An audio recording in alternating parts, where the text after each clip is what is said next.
اسرائیل کے واقعات ذکر ہو رہے ہیں، ان کی نالائقیاں، کیونکہ نبی صلی اللہ علیہ وسلم کو یہودیوں نے بہت تنگ کیا تھا، اور بڑا مسئلہ یہ تھا کہ یہودی ایمان لاتے تو باقی لوگ بھی ایمان لے آتے، کیونکہ اس وقت بھی یہودی قوم سب سے زیادہ ایجوکیٹڈ اور پڑھی لکھی سمجھی جاتی تھی۔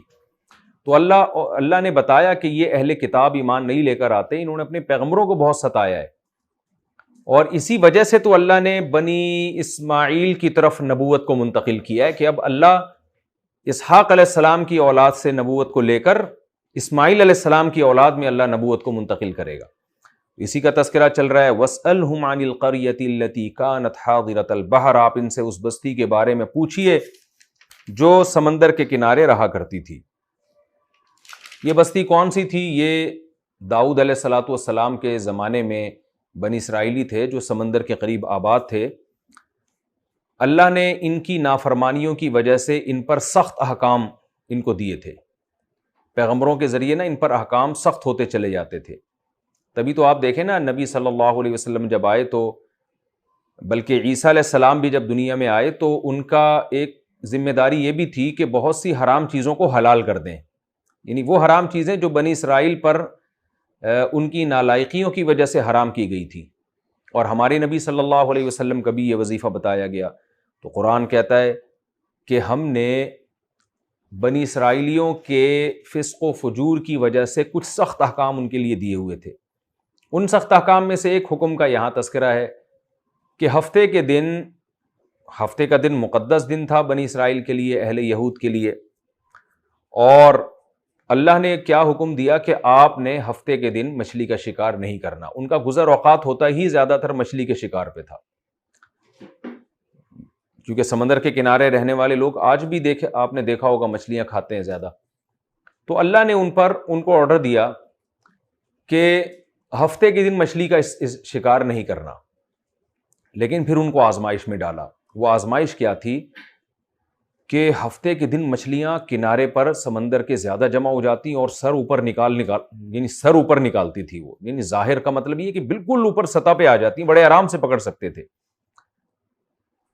تو ان کو یہ سوچنا چاہیے تھا کہ یہ اللہ کی طرف سے آزمائش ہے، اتوار کو مچھلیاں نہیں آتی، پیر کو کم ہوتی ہیں، منگل کو کم ہوتی ہیں، تو یہ ہفتے ہی کی دن کو آ رہی ہیں، جبکہ اللہ نے پیغمبر کی زبان سے ہم کو یہ کہا ہوا بھی ہے کہ مچھلی کے ہفتے کو شکار نہیں کرنا، تو یہ جو آ رہی ہیں یہ ہماری آزمائش کے لیے ہیں۔ لیکن قوم کے کچھ بدبخت لوگ تھے، انہوں نے دیکھا کہ بھئی یہ ہفتے کو مچھلی زیادہ آ رہی ہے، انہوں نے مچھلی کا شکار کرنا شروع کر دیا، اور بعض روایتوں کے مطابق ہیلہ کرنا شروع کیا۔ ہیلہ یہ کہ ہم شکار تو ہفتے کو نہیں کریں گے، لیکن جال میں مچھلیوں کو ہم ہفتے کو پھنسائیں گے، نکالیں گے اتوار کو۔ یہ بھی ظاہر ہے، کان ادھر سے پکڑو ادھر سے پکڑو، شکار تو ہو گیا نا۔ تو یہ ہیلہ انہوں نے کرنا شروع کر دیا کہ ہم ہفتے کو جال لگا دیں گے تاکہ جتنی مچھلیاں آ جائیں نا، یعنی جمعے کو لگا کے بیٹھ جاتے ہوں گے تاکہ ہفتے کو جو مچھلی آئیں گی وہ اس میں پھنسیں گی، اور پھر اتوار کے دن ہم اس کو نکال لیں گے۔ تو اللہ کا تو مقصد ہی یہی تھا کہ ہفتے کو شکار نہیں کرنا، یعنی ہفتے کو مچھلیاں جب زیادہ آئیں گی تو ان کو کچھ نہیں کہنا ہے۔ تو جب یہ کام ہوا تو بنی اسرائیلی 3 حصوں میں تقسیم ہو گئے۔ ایک تو وہ بدبخت تھے جنہوں نے یہ ہیلہ کرنا شروع کیا، دوسری وہ جماعت تھی جنہوں نے شروع میں ان کو منع کیا، جب دیکھا کہ باز نہیں آ رہے ہیں تو منع کرنا چھوڑ دیا، تیسری وہ جماعت تھی جو آخر دم تک منع کرتی رہی، آخری وقت تک۔ تو اس کا تذکرہ قرآن میں ہے، اِذْ یَعْدُونَ فِی السَّبْتِ، جب انہوں نے ہفتے کے دن میں اللہ کی حدود سے تجاوز کیا، اِذْ تَأْتِیہم حِیتَانُہم، جب آیا کرتی تھیں ان کی مچھلیاں، یوم سبتہم، ان کے ہفتے کے دن، شرعاً ظاہر ہو کے، وَیَوْمَ لَا يَسْبِتُونَ لَا تَأْتِیہم، اور جس دن ہفتہ نہیں ہوتا تھا مچھلیاں نہیں آتی تھیں۔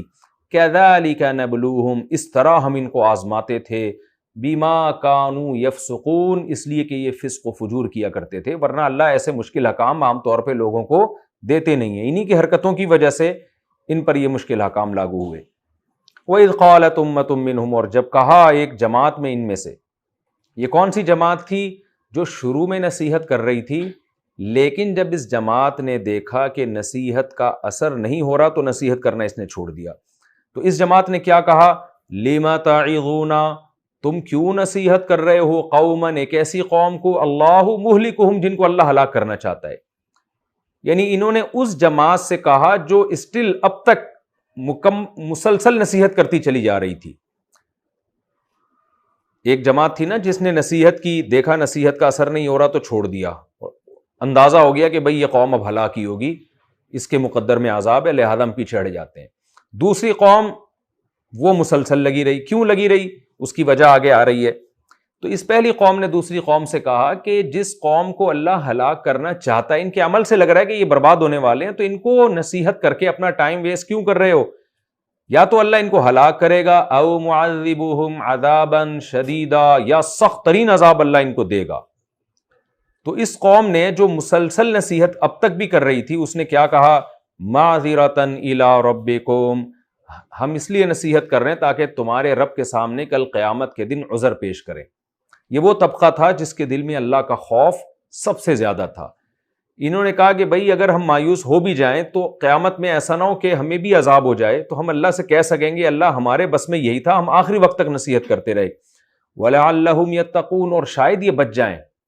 یعنی اس کا بھی تو امکان ہے نا، کوئی ہم پر وحی تو نازل نہیں ہوئی ہے کہ ہم مایوس ہو گئے ہیں اور یہ اب واقعی عذاب ہی آئے گا. تو عین ممکن ہے آج نصیحت اثر نہیں کر رہی، کل دوبارہ نصیحت کریں گے شاید اثر کر جائے. تو امکان ہے، بہرحال 100% مایوس ہم نہیں ہو سکتے. وَلَعَلَّهُمْ يَتَّقُونَ، اور شاید کہ یہ لوگ بچ جائیں. لیکن قرآن کہتا ہے فَلَمَّا نَسُوا مَا ذُكِّرُوا بِهِ، جب یہ لوگ بھول گئے اس بات کو جس کی ان کو نصیحت کی جا رہی تھی. جو نصیحت کرنے والے جو بھی نیک لوگ تھے وہ کر رہے تھے، لیکن جو گناہ کر رہے تھے، مچھلی کا شکار کر رہے تھے، وہ جب ان کی نصیحتوں کو بالکل بھول گئے، بھولنے کا مطلب پسے پش ڈال دیا، تو کیا ہوا ہے؟ انجینا الذین ینہون عن السوء، تو جو برائی سے روک رہے تھے ہم نے ان کو بچا لیا. چاہے وہ پہلے درجے میں روک رہے ہوں یا وہ دوسرے درجے میں روک رہے ہوں، یعنی آخر تک روک رہے ہوں یا شروع میں روک کر مایوس ہو گئے ہوں، ان کو ہم نے بچا لیا. وَأَخَذْنَا الَّذِينَ ظَلَمُوا، اور جو ظالم تھے ہم نے ان کو پکڑ لیا، بعذاب بئیس، بہت سخت عذاب میں، بما کانوا یفسقون، جو فسق وہ کر رہے تھے اس فسق کی سبب میں. وہ عذاب کیا تھا اس کا آگے تذکرہ آ رہا ہے. فلما، پس جب، عتوا عما نہوا عنہ، جس چیز سے ان کو روکا جا رہا تھا اس میں انہوں نے سرکشی کر لی، بہت زیادہ برائی میں آگے نکل گئے. اور یعنی شروع میں تو کچھ خوف ہوگا نا، پھر ہوتے ہوتے بالکل ہی بھی جب بے خوف ہو گئے تو قلنا لہم، ہم نے ان سے کہا، کونوا قردۃ خاسئین، ہو جاؤ تم بندر رسوا ہو کے، ذلیل ہو کے. سورہ بقرہ میں یہ واقعہ، اس میں اللہ نے خنزیر کا بھی تذکرہ کیا.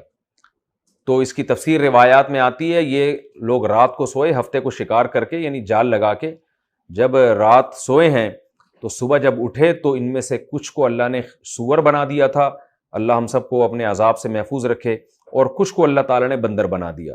اور ایک حدیث میں آتا ہے کہ 3 دن تک پھر یہ بندر اور خنزیر کی شکل میں رہے اور روتے رہے، اور 3 دن کے بعد اللہ نے اس قوم کو ہلاک کر دیا، جو بھی جن پر عذاب آیا تھا. اور جو برائی سے روکنے والے لوگ تھے اللہ نے ان کو بچا لیا. وَإِذْ تَأَذَّنَ رَبُّكَ لَيَبْعَثَنَّ عَلَيْهِمْ إِلَىٰ يَوْمِ الْقِيَامَةِ، اور جب تیرے رب نے کہا، ظاہر اللہ جب کہتے ہیں تو پیغمبروں کے ذریعے کہتے ہیں، پیغمبروں کے ذریعے اللہ نے یہ اعلان کروایا، لَيَبْعَثَنَّ، یعنی وہ وقت بھی یاد کرنے کے قابل ہے، لَيَبْعَثَنَّ عَلَيْهِمْ إِلَىٰ يَوْمِ الْقِيَامَةِ، اللہ ان پر قیامت کے دن تک مسلط کرتا رہے گا، بھیجتا رہے گا ایسے لوگوں کو، مَن يَسُومُهُمْ سُوءَ الْعَذَابِ، جو ان کو سخت عذاب چکھاتے رہیں گے. اور یہ تاریخ آپ اٹھا کے دیکھیں، قرآن کی یہ صداقت ہے. یہودیوں پر ہمیشہ سے کچھ نہ کچھ وقت کے بعد کوئی نہ کوئی آفت آتی رہی ہے، اور کوئی نہ کوئی ایسا بادشاہ مسلط ہوتا رہا ہے جو ان کو گاجر مولی کی طرح کاٹتا رہا ہے. اور اب جا کے یہ اسرائیل میں پوری دنیا سے جمع ہونا شروع ہوئے ہیں. اور جو ماہر علماء ہیں، محققین ہیں، وہ کہتے ہیں کہ یہ جو یہودی جمع ہو رہے ہیں نا، یہ جو ان کو عزت مل رہی ہے، یہ بھی در حقیقت ایک بہت بڑی ذلت اور بہت بڑی شکست کا پیش خیمہ ہے. کیونکہ یہودیوں نے اتنی مار کھائی ہے، اور اتنے عرصے میں جو 1400 سال سے کہیں ان کی حکومت قائم نہیں ہوئی ہے.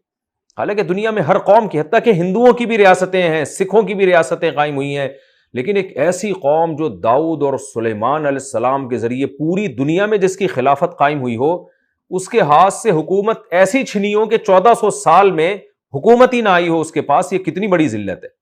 سکھوں کی ریاستیں ملتی ہیں ہمیں، ہندوؤں کی ملتی ہیں، ہمیں عیسائیوں کی تو اب تک موجود ہیں ریاستیں، ان کی بڑی بڑی ریاستیں ان کے پاس، مسلمانوں کی خلافتیں چلی ہیں، لیکن ایسی ان پر مار پڑی ہے کہ پوری دنیا میں ان کی اب تک کوئی حکومت قائم نہیں ہوئی ہے۔ اب جا کے مارے کھا کھا کے رسوا ہو کے یہودی جمع ہو رہے ہیں اسرائیل میں، اور ایک چھوٹی سی ریاست کو قائم کرنے کی کوشش کر رہے ہیں، وہ بھی ابھی تک بھرپور طریقے سے نہیں ہوئی۔ اس کے بارے میں بھی علماء کہتے ہیں کہ وہ بھی ایک ایسی ریاست ہے کہ وہ ایک بہت بڑی ذلت کا پیش خیمہ ہے، جیسا کہ صحیح حدیث میں ہے، رسول اللہ صلی اللہ علیہ وسلم نے فرمایا قرب قیامت میں حضرت عیسیٰ ابن مریم نازل ہوں گے اور ان کی لڑائی یہودیوں سے ہوگی۔ ظاہر اس لیے ہوگی کہ اس وقت یہودیوں کی ایک چھوٹی موٹی ریاست قائم ہو چکی ہوگی، ریاست چھوٹی ہے لیکن بہت مضبوط، جس کو اسرائیل کہا جاتا ہے، اور پھر حضرت عیسیٰ ابن مریم اور حضرت مہدی کا ان سے جہاد ہوگا۔ تو یہ جو ریاست قائم ہو رہی ہے یہ بھی در حقیقت ایک بہت بڑی شکست اور بہت بڑی رسوائی کی تمہید ہے یہ، کیونکہ جب رسوائی جبھی ہوتی ہے جب پہلے عزت دی جائے۔ بغیر عزت کے انسان بغیر عزت کے رسوا نہیں ہو سکتا، ذلیل نہیں ہو سکتا، تو یہ بھی در حقیقت ایک بہت بڑی ذلت کا پیش خیمہ ہے۔ اور قرآن میں ایک اور مقام پر آتا ہے کہ یہود کو اگر کچھ عزت ملے گی بھی تو حبل من اللہ و حبل من الناس، دو طرح سے مل سکتی ہے، یا تو اللہ سے تعلق جوڑ لیں یا لوگوں کی رسی کو تھام لیں۔ تو آج جو یہود کی عزت ہے، اسرائیل کا جو ایک وجود ہے، اس کی وجہ ہے لوگوں کی رسی، یعنی امریکہ کی رسی کو، عیسائیوں کی، برطانیہ کی رسی کو تھاما ہوا ہے۔ اگر آج بھی امریکہ اور برطانیہ یہود سے ایگریمنٹ ختم کر دے اور یہود کے سر پہ شفقت کا ہاتھ نہ رکھے تو پھر اسرائیل کی کوئی حیثیت نہیں ہے۔ تو امریکہ اور برطانیہ سے ایگریمنٹ کر کے یہود یہاں تک پہنچے، تو قرآن میں اللہ نے بتا دیا وَحَبْلٍ مِّنَ النَّاسِ، ان کا اپنا وجود نہیں ہے، یہ لوگوں کے ذریعے اپنی ایک مضبوط ریاست یا اپنا کوئی مقام بنا سکتے ہیں۔ ورنہ وہ قوم جس نے دنیا پر حکومت کی ہو اس کو کیا ضرورت ہونی چاہیے لوگوں کی؟ تو اللہ فرماتے ہیں اِنَّ رَبَّكَ لَسَرِيعُ الْعِقَابِ، تیرا رب بہت جلد عذاب لینے والا ہے، وَإِنَّهُ لَغَفُورٌ رَحِيمٌ، اور بہت معاف کرنے والے۔ اگر آج بھی یہودی توبہ کر لے اللہ ان کے جرم کو معاف کر دے گا۔ وَقَطَّعْنَاهُمْ فِي الْأَرْضِ أُمَمًا، اور بنی اسرائیلیوں کو ہم نے مختلف ٹکڑوں میں تقسیم کر دیا، مختلف قبیلوں میں، منہم الصالحون، ان میں بہت سے نیک بھی تھے، ومنہم دون ذالک، اور بہت سے ان میں برے